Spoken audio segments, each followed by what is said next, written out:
Hi, my name is Erin Kane, and I have the great privilege of being the superintendent for Douglas County Schools. I often get asked, how do new schools get built in Douglas County? Well, I would love to share a little information with you about that.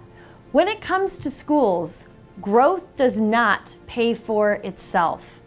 So when you have a new community, under the law, the developers are required to dedicate land for schools and parks. Likewise, they are often able to contribute an impact fee per unit that they build.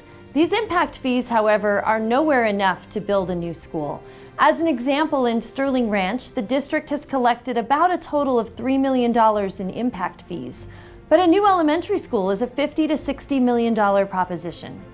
So in order to pay for new schools, we have to pass a bond. So let me talk to you a little bit about how bonds work. A bond is basically a loan. In order to take on a loan or to take on debt, the school district has to ask the taxpayers for permission through a ballot initiative. Because of course, all of our schools across Douglas County School District are all taxpayer assets, and we need to be able to invest in them to make sure that we can keep our kids in modern and safe learning environments.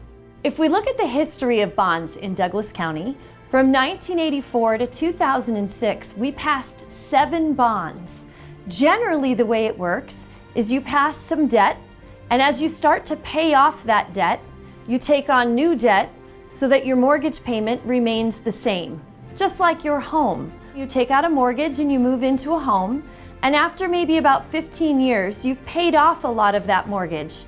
So you can refinance for a lower payment, but you decide you want to invest in your home by getting a new hot water heater or remodeling your kitchen or redoing your landscaping. You can use a HELOC for that so that you end up with the same payment at the end of the day, but now you've been able to invest.